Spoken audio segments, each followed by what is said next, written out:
New Adventures of Sherlock Holmes, starring Nigel Bruce as Dr. Watson and Tom Conway as Sherlock Holmes.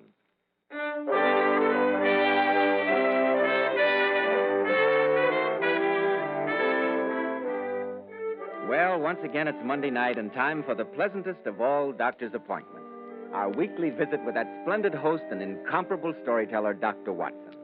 Good evening, Dr. Watson. Ah, there you are, Mr. Bell, punctual to the minute, as usual. Draw up a chair and sit down. Thank you. Ah, that's it. All ready for tonight's new Sherlock Holmes adventure, Dr. Watson? Yes, my boy, I was just going over my notes on the case before you arrived. It was an adventure that started off on a note of gaiety and ended in one of the most bizarre tragedies that we ever encountered. I call it Murder in the Locked Room. This I've got to hear. Now, Dr. Watson, how about the new Sherlock Holmes story, Murder in the Locked Room? Well, Mr. Bell, that adventure took place many, many years ago. It began on a gray and murky afternoon in Baker Street. We just finished tea, I remember, and Holmes was busying himself with some chemical experiments. For some time he sat there in silence with his long, thin back curved over a retort in which he was brewing a particularly malodorous product. As I glanced across at him, seated there under the gaslight, his head was sunk upon his breast, and he looked like a strange, lank bird with dull gray plumage and a black topknot. Suddenly, he turned to me and spoke. So, Watson, you've decided not to invest in South African securities? Huh? How on earth do you know that, Holmes? It isn't really difficult. I observe a groove between your left forefinger and thumb. Groove? It is enough to tell me that you do not intend to invest your small capital in the goldfields. I see no connection, groove. And yet the train of thought is elementary. 1, you had chalk between your thumb and finger when you returned from your club. 2, you put chalk there when you played billiards. 3, you never play billiards except with Marston. 4, you told me about a month ago that Marston had an option on some South African property which would expire in 4 weeks and which he desired you to share with him. 5, your checkbook is locked in my drawer and you have not asked for the key. Number 6 is the logical conclusion. You've decided not to invest your money in this manner. Absurdly simple. I knew you'd say that. I wonder who that is. Were you expecting a client? No, Watson, but I hope it is one. My practice has been decidedly slack lately. Go and see who it is, will you? Yes, of course I will. It's all right, Mrs. Hudson. I'll show the gentleman in. This way, sir. Good evening. I'm Dr. Watson. How do you do? My name is Chudley Stoner. Oh, come along in, Mr. Stoner. Thank you. And this must be the great Sherlock Holmes. My name is Holmes. The adjective is your own, Mr. Stoner. Sit down, won't you? Thanks. I don't imagine you know anything about me, Mr. Holmes. Nothing beyond the fact that you went to Eton and Oxford, that you have a beautiful and socially prominent wife, and that you contribute to the Strand magazine with some regularity. I'm disappointed in not receiving one of your famous deductive analyses, Mr. Holmes, but I'm glad that my name is familiar to you. You contribute to the Strand magazine, sir, too? That's very interesting, Stoner. Perhaps you read some of my humble efforts. Yes, indeed, Doctor. Very colorful stories they are. Oh, thanks very much. If you don't mind my saying so, Mr. Stoner, your own stories, which also deal with the world of crime, seem to me to be even more sensational than Watson's. Probably because he has the facts to work with, whereas I have to depend on my gift of imagination. But the reason I've come to you tonight, Mr. Holmes, has nothing to do with imagination. I find myself mixed up in a real-life murder that is as puzzling as any problem I've dealt with in fiction. A murder, Mr. Stoner? I say, really, you The don't... facts, please. Well, Mr. Holmes, I'll give them to you as briefly and concisely as possible. I just got back from Paris yesterday. My secretary went with me. He did not return. The French police say he committed suicide. I know that he didn't. Oh, how do you know that, Mr. Stoner? The boy had everything in the world to live for. No financial worries and a very promising future ahead of him. Please describe the circumstances under which his body was found. Well, I'd left him alone in his room. When I came to fetch him, there was no answer to my knock. I tried to look through the keyhole, but the key was in the lock from the inside, and I could see nothing. After some time had elapsed, I got worried. A friend of mine, an inspector of the police, was dining with me that night, and he suggested we should investigate. We broke down the door. My secretary was dead, a bullet in his heart. Inside a room, locked from the inside, huh? Obviously, the police were right in thinking that it was suicide, Mr. Stoner. Of course, you examined the room thoroughly for traces of some other method of ingress? Meticulously. The windows were locked tight. No sliding panels? None. Where was the revolver? Beside his right hand, one bullet gone. And you say the key was in the inside of the door. Yes, and that's why the police wrote it off as suicide. Mr. Holmes, how would you explain such a situation? I'd like a few more facts before giving an opinion. You say you examined the room meticulously. Was there no oddity? Nothing out of place? Nothing peculiar in that room? Nothing that I noticed. Perhaps a small pellet of wax, say? Yes, by Jove. I did find a wax pellet. It was lying on the carpet near the door, and I couldn't imagine what he was doing there. There's your answer. One more question. This French inspector who entered the room with you, what was his personal relationship with your secretary? Odd that you should ask that. They'd quarreled the night before about some girl at the Folies Bergère. Then there you have it, Mr. Stoner. The murderer left the room, locked the door from the outside, removed the key, and plugged the keyhole with wax. When the room was broken into, he simply slipped the key into the inside of the lock, thereby dislodging the wax pellet. Obviously, from what you've told me, only the inspector had that opportunity. Great Scott, a French police inspector, a murderer? Holmes, what are you going to do about this? Nothing, old chap. Huh? Beyond Nothing, old chap? wishing Mr. Stoner good luck with the editor of the Strand magazine. I don't think I follow you, Mr. Holmes. Oh, come now, Mr. Stoner. It's an intellectual game and, in its way, quite stimulating. But don't think you can hoodwink me so easily. Holmes, what are you talking about? My dear Watson, I read the papers carefully. And what do the papers have to do with this? I've noticed the presence of you and your lovely wife at so many social functions here in London in the past few days that I'm afraid I can't possibly accept your Paris story. The obvious answer remains, you've come to me with an imaginary problem in order to solve a difficulty in one of your stories. Mr. Holmes, you're even smarter than I gave you credit for. But this is disgraceful, sir. Wasting my friend's time like this. I suppose I should apologize, Mr. Holmes. But here's the way it happened. I came home late last night, a little under the weather. I had the most wonderful idea on earth for a story. I was going to call it The Locked Room. I'm convinced I made some notes on the story last night, but when I wakened this morning, I couldn't find them. All I could remember was the problem, but I had no idea how to solve it, and so I came to you. I see. It's an excellent idea for a story. Though I have known similar locked room problems, in fact, I don't recall that fiction has exploited their possibilities as yet. Holmes, why are you so calm? I think it's outrageous to come here and pick your brains for a story. My dear Watson, how else do you get the material for your own masterpieces? Oh, it's not very funny. Should you grudge it to him? Well, it's not the same thing at all. I must say, you're being very sporting about it, Mr. Holmes. Oh, no, Mr. Stoner. I'm being businesslike. May I ask how much you are in the habit of receiving for a story of yours in the Strand magazine? About 20 guineas. Why? I am a consulting detective, and I think I've given you a valuable opinion. My fee, if you sell your story, will be 10 guineas. Good night to you, Mr. Stoner.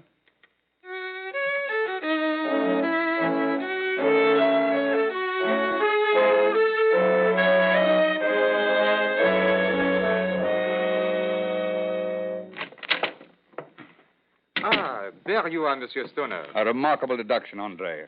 Yes, here I am. I've spent all afternoon searching for those notes on the story. I could not find any trace of them. And yet I could swear I did some work when I came in last night. You are sure I didn't give you some dictation? Oh, quite sure, Monsieur Stoner. If you will pardon my saying so, you were a little... Yes, go on, Andre. Say it. The secretary has some rights. I was drunk. That's what you mean, isn't it? Oh, I meant no offense. It'd be rather a relief if you did. You're always so infernally polite. Where's my wife? She's in the library with your brother-in-law, Monsieur Seal. Very well. I'll need you after dinner, Andre. I'm going to work on the story tonight. Yes, Monsieur Stoner. Hello, Chad. I was beginning to worry about you not being back for dinner. I stopped at the club. Good evening, Chad. Hello, Henry. And how is our master of the violin this evening? Chad, don't make fun of my brother like that. Yes, Chad, go easy. I can't learn the violin in 2 easy lessons, you know. Violet accompanied me on the piano just now. She says I'm improving. I don't doubt that you're improving. You couldn't become worse. Chad, you're intolerable. Henry's our guest. An unwanted guest as far as I'm concerned. He's been here 2 months. Why doesn't he try and get himself a job instead of mooning around here all day scraping away at his fiddle? That's the last time you've insulted me, Chad. I'm leaving here in the morning. I hope I can count on it. How dare you, Chad? How dare you? If Henry goes in the morning, I shall go with him. Now, Violet, take it easy. You've been drinking again, and you're disgusting when you drink. You made an absolute fool of yourself in front of Andre last night. You're very protective about him. Are you sure those calf eyes he keeps making at you are entirely unreciprocated? I hate you, Chad. I'm not waiting until the morning. I'm leaving tonight. Now, wait a minute, Violet. I'm sorry. I don't know what makes me do it. I get a few drinks and I just feel that I've got to hurt you. Well, you certainly succeed. I used to think it was the so-called artistic temperament that made you this way. Now I realize it's drink. I'm sorry, Violet, but it's not been too easy for me. Having Henry around all day gets pretty trying, particularly when I'm attempting to work. But he's planning to move soon anyway. Surely you can tolerate it a little longer. For our sake, Chad. Can't you? Of course I can, Violet. I'm sorry, dear. I'll try and be a little less boorish, and I'll watch the drinking. That sounds more like the man I married. And I'll help, too. I'll try and keep Henry out of your way as much as possible, dear. We can make a go of it, Violet. I know we can. Well, I'm going into the study. I want to jot down some notes on the new story while they're still fresh in my mind. All right, dear. Dinner will be in about half an hour. I'll call you. Fine.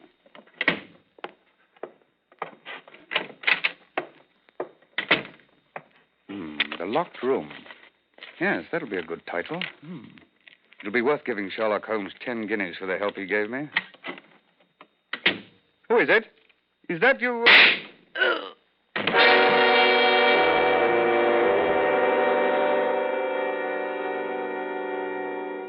I'm flattered that you dropped by to see me, Inspector Lestrade. Not a business visit, I gather. Bless you now, Mr. Holmes. You'll have a whiskey and soda, won't you, Lestrade? Thank you kindly, Dr. Watson. Not too much soda, if you don't mind. The London criminal is becoming a dull dog these days, Lestrade. My own practice has been remarkably slow in the past few weeks. Same thing with us at Scotland Yard, Mr. Holmes. But, of course, we don't grumble at that. Now, take me. I've had an easy day today.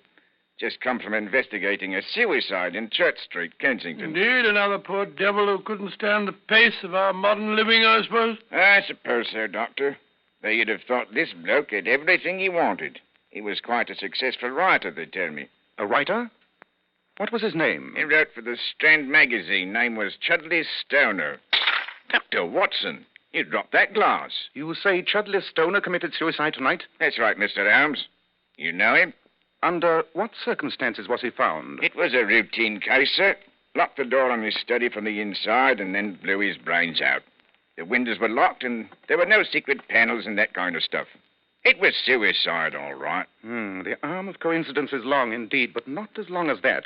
Has the body been moved? Oh, no, Mr. Holmes. I told him to touch nothing until the police photographers got there.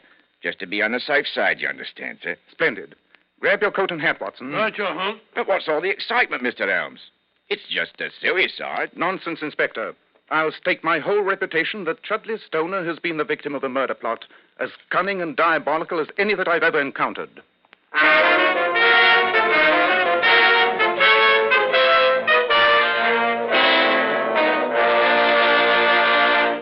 In just a moment, we'll find out if Sherlock Holmes is correct in deducing that this is murder. Well, Dr. Watson, this is really one for the book.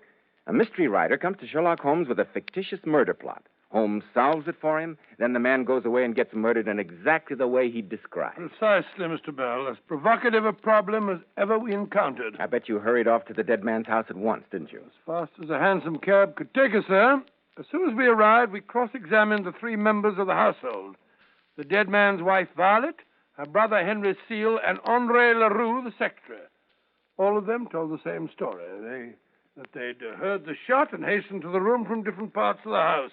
They said that they looked through the keyhole, found it was blocked, and then the two men broke down the door.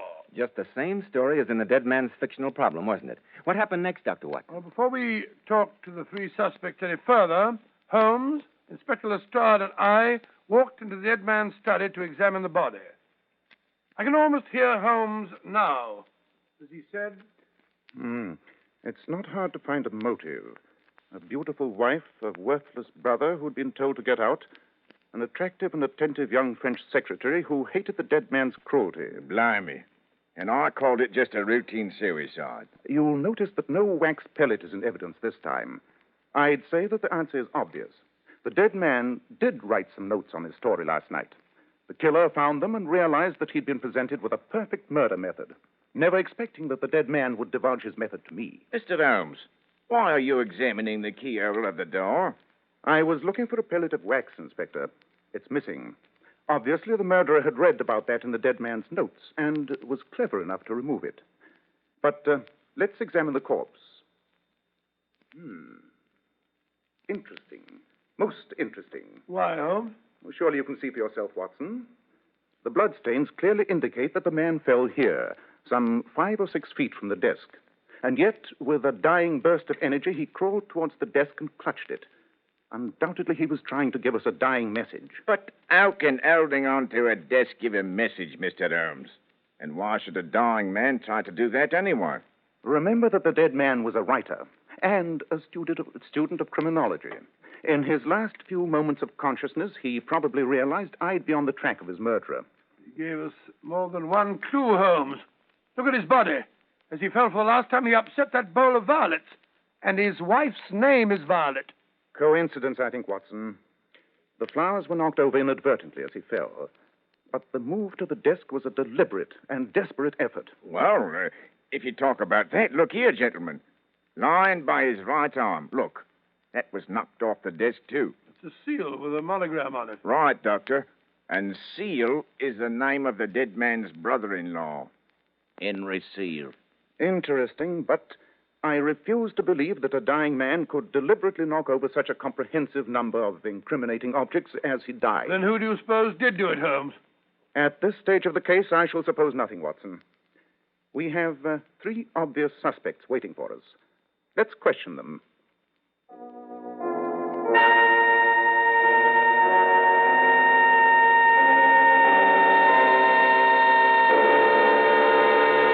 I don't know why they want us here. I know nothing Quiet, about it. please. Mr. Holmes wants to ask you some questions. No, Inspector. I only wish to ask them one question. You, Mrs. Stoner, how did you occupy your time while you were waiting for the police to arrive? I was so nervous that to try to calm myself, I did some knitting. I do quite a lot of knitting for the Coast Guard men, you know. I see. And you, Mr. Seal? What were your movements before the police arrived? I sat in the library, Mr. Holmes, playing solitaire. And you, Andre? I went to my room and worked on my account books. I realized that my job here was finished, and I thought I would get my books in order. I see. That's all for now, thank you. Come along, Henry. Lestrade, Yes, Mr. Holmes. I'd like you to get me those 3 objects spoken of. The knitting, the cards, and the account books. Right you are, Mr. Holmes. I don't see that you found out much there, Holmes. Don't you, Watson? I'd have thought my line of reasoning was obvious. What are you doing? Kneading at that keyhole. You said that this time the pellet of wax had been removed. True, Watson. But even though the pellet's been removed, I'm quite sure there'll be traces of wax inside the keyhole. And there are. Splendid. I shall remove this lock and take it back to Baker Street. The murderer undoubtedly still had some traces of wax on his fingers. A closer examination of the fragments of wax inside this keyhole and an equally close examination of the knitting, the cards, and the account books should be able to give us the solution to this case.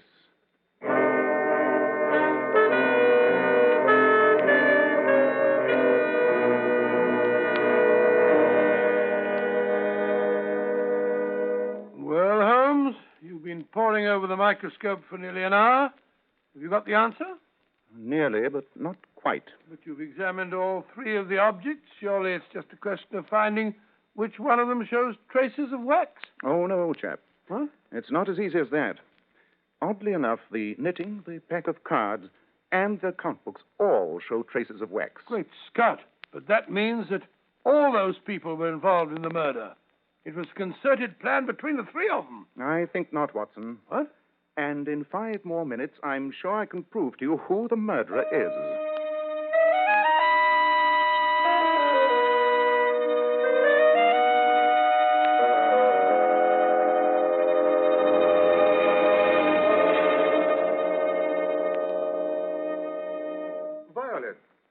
Violet, why are you sitting alone here in the library? Oh, hello, Andre.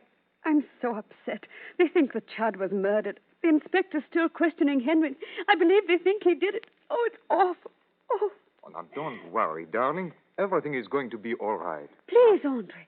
With Chud's body hardly cold. But surely, now that he is dead, you always made me believe that if he were dead, we could be together, darling. I was insane.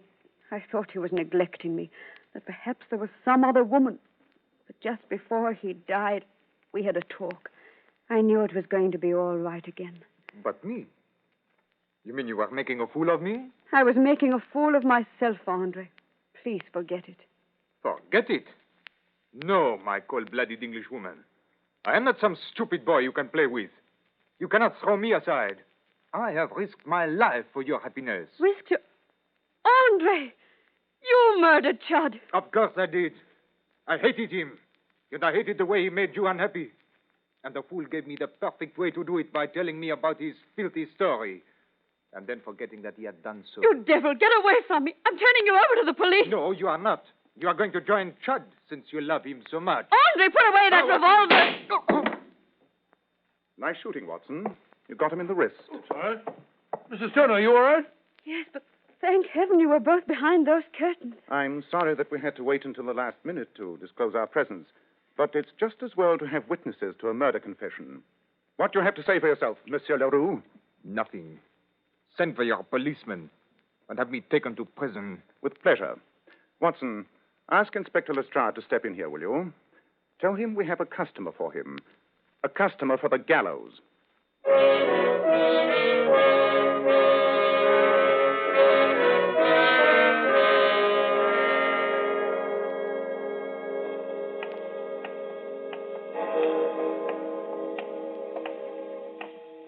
Midnight. It'll be good to get back to Baker Street. It's been an exhausting evening's work. Yes, Watson. A sordid case. A shabby patchwork of discontent and hatred.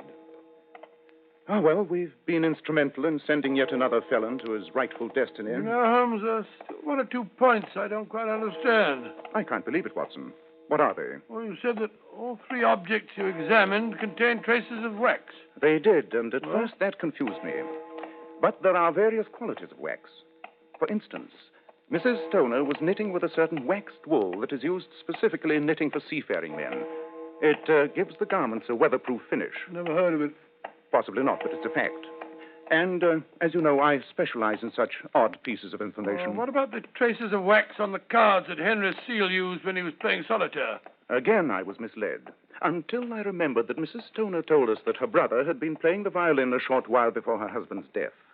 Oh, he'd been using rosin. Precisely. Oh, yes. Logically, it had to be the secretary. But the proof came when I made the final analysis of the three specimens of wax. That, on the account books, was the only one that exactly matched the traces of wax I found in the keyhole. Oh, suppose I'm very stupid, Holmes. Anything else bothering you? Yeah, just one point. You said that the dying man tried to indicate his murderer by clasping the desk as he died. Yes, I'm sure he was trying to give us a dying message. Well, I was fooled by the violets and the seal. Oh, that was a freakish coincidence. But the effort in crawling to the desk was not. That was the true message. I still don't see it. Oh, come now, Watson. The secretary was a Frenchman. The French word for desk and for secretary is the same. Secrétaire. I see it now. Oh, really, Watson? You know, Holmes, you'll never get your fee for this case. Indeed. And why? Stoner's dead. You'll never sell that story to the Strand magazine now. True, Watson. But I've no doubt that you will. Though perhaps it'll be a slightly different version of it. And you'll probably call it something very melodramatic. Perhaps murder in the locked room.